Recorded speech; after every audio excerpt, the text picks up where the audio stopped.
morning, Saturday. Ayan, busy na naman tayo at kailangan nating mapalabas yung mga nakaschedule kaya ngayon. At Saturday na naman, mamayang hapon sahuran na naman ng ating mga mekaniko. At kailangan mapalabas natin ng halos 50% na nakaparada dito sa loob ng shop. So, papakita namin yung mga video ng aming mga ginagawa ngayon. At para meron kayong mapulot na diskarte or technique sa paggagawa. Ayan, let's watch!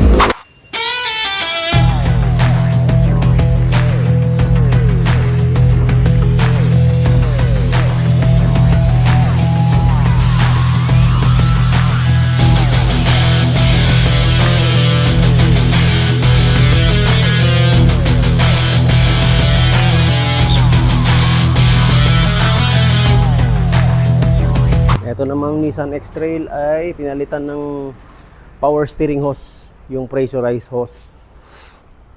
At nagkaroon na ng crack. So, yun, hindi nakakabili ng assembly. So, pinagagawa siya sa tanggal yung hose, then dinala dun sa paggawaan ng mga pressurized hose. Papalitan na rin natin ng fan belt. Tingnan mo yung fan belt niya, oh. Buti napansin natin na kailangan ng palitan. So, yung power pressure steering hose nasisira talaga siya, lalo na sa edad nitong X-Trail. Medyo 2010 pa yata to.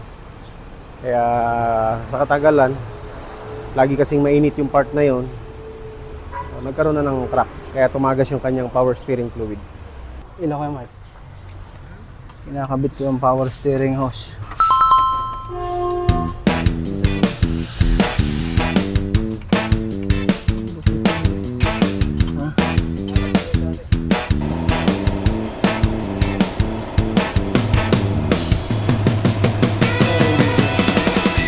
Ayun, mga ka-technique, ito yung gagawin natin sa mga mekaniko dyan.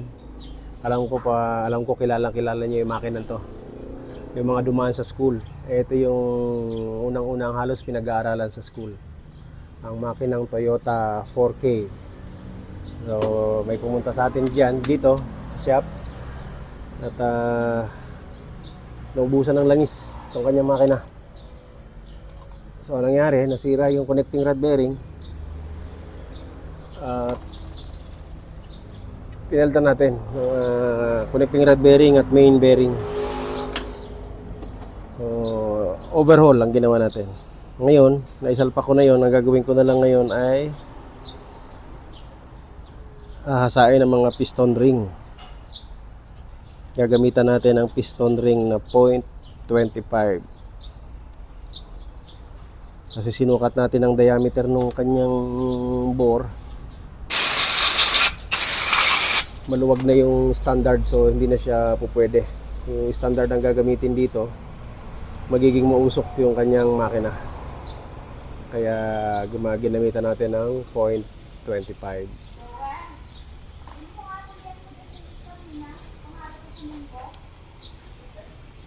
Ganito yung pag-install ng ring. So, madali lang naman siya. Oil ring. Ayan. Second ring.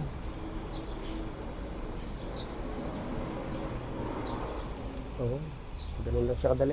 Ilagay. First ring. Ayan. Saka siyempre bago nyo install, lalagyan nyo ng langis dito. Pupunoy nyo dyan. Yan, pag ganyan. Yan.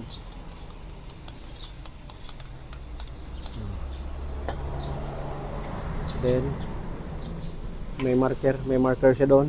Ibig sabihin kayo may marker, faces front. So, doon yun lang siya iharap. Ito yung front, LEC.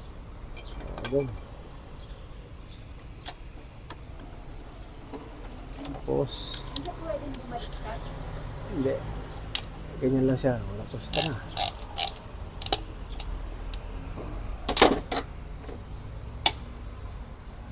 Dahan-dahan. Oh. Ayun na, nasa loob na. Hop, tumama.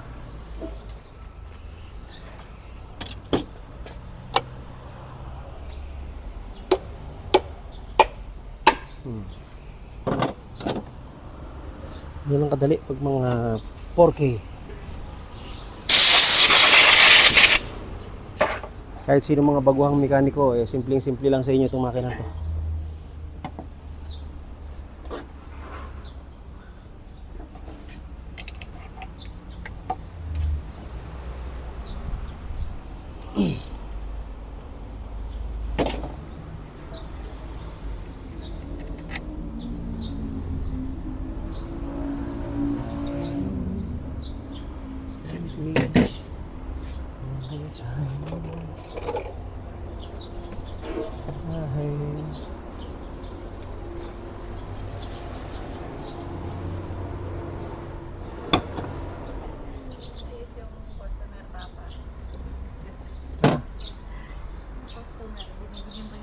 Ito panghasa natin ng ring, yung ring end gap is grinder para mabilis.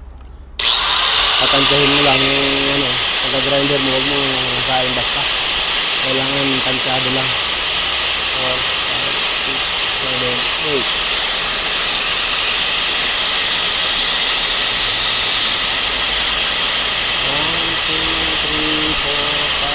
6, 7, 8, 9.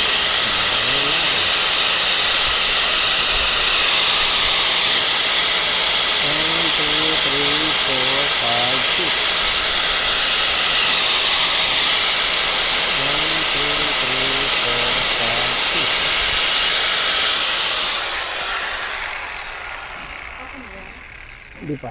Tapos isa-isa mong isusukat dito. Kung sakto na. Ayan. Sa 8 padaan, kulang pa. Lagyan pa natin ng tig-3.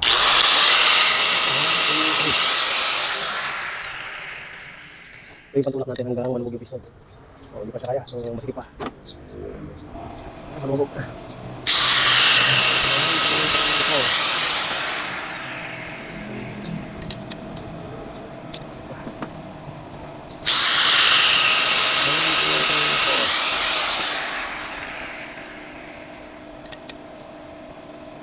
Ayan pa.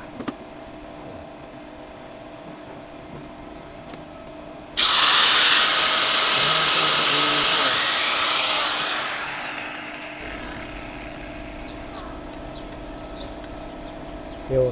Pag lumubog na yung piston na ganyan, pag lumubog na hanggang doon, ibig sabihin, pasok na yung ring. Silipin naman yung clearance. Ayun. Yung pinaka-ring end gap niyan is halos singkapal lang ng hibla ng buhok. Yung pagitan.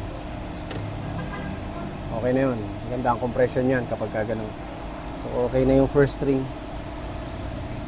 May mga pinag-grinderan tayo dito, tatanggalin lang natin yung matatalim na part. Yan. Para hindi niya sugatin yung ring groove ng piston.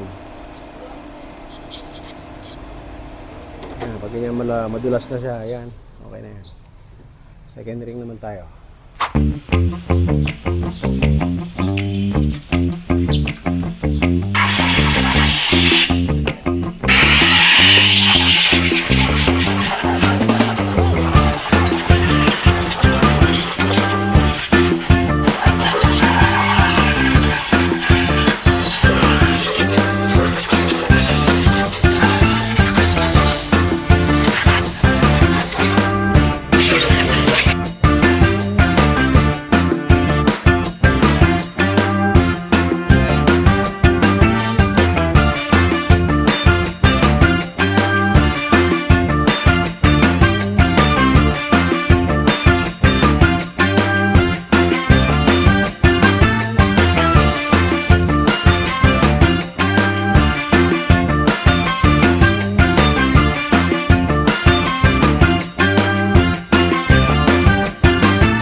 sa pyesa ng Nissan na nabulok yung kanyang tubo.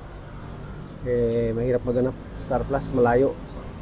Mahaba pa naman yung magandang tubo niya. Bigtuan na lang natin. Pwede lang. Ayan. Para malagyan ng hose. O, repair lang natin to. Ayan.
So, ito na.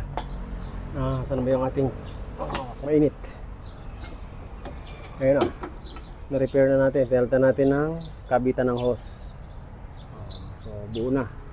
Ang kulang na lang, lagayan niya ng hose na maliit. Yun. Lalagyan natin ng ganito. Dito. Sa part na to.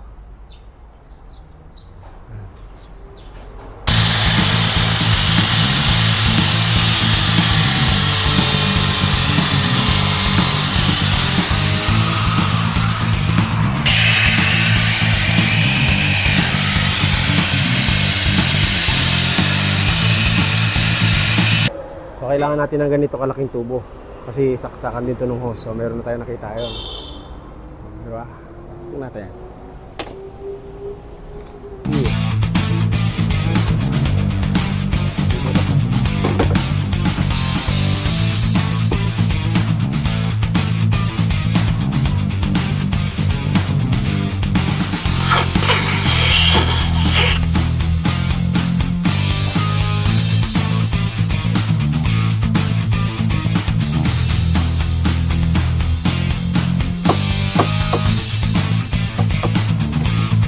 Ayan na siya, di ba? Oh. Ito na siya, oh. Di ba? Buo na. Ganyan lang muna. Pagka walang mabiling pyesa, kaya nating gawa ng paraan yan na hindi naman siya pang mabilisang masira. Siyempre, after nating i-repair na ganito, pipinturahan din natin para hindi siya kalawangin. Pang matagalan siya. Hindi naman yung pang ilang buwan lang masisira agad. Sayang naman yung ibabayad nila.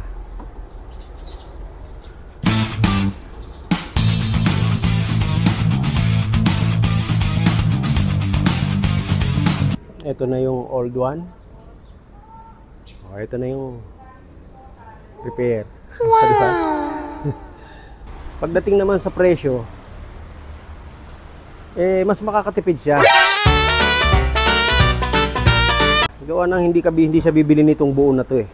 So, ang babayaran niya lang is yung pagtanggal nito, pag-repair, ayun lang, labor nito tsaka yung pag-repair. So hindi na siya bibili nitong buo na to, di ba?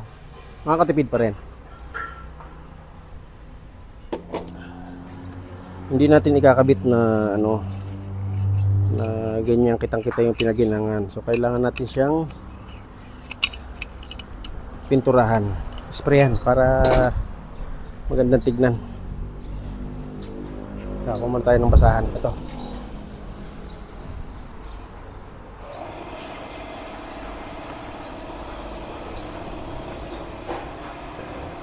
I'll be there all the time. Kung mapapansin nyo, yung mga ginagawa ko, putol-putol. Kasi piniprepare ko lahat. After ng mga ginagawa ko, sinasalpak na yan ng aking mga mekaniko.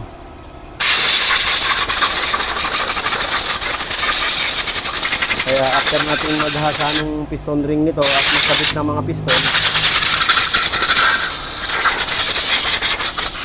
ito naman yung ginawa natin.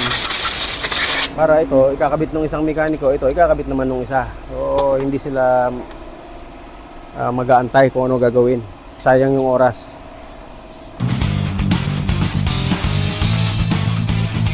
Para hindi siya kalawangin. At paano, may protection yung ating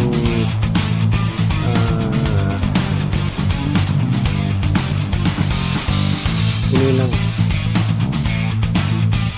Gunmetal pa yung ginamit natin, no? Gunmetal gray.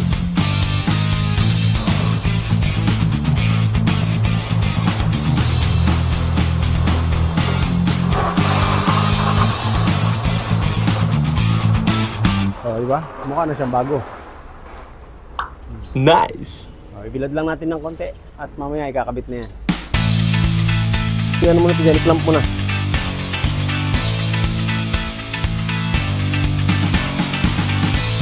Kumuha ka ng plies.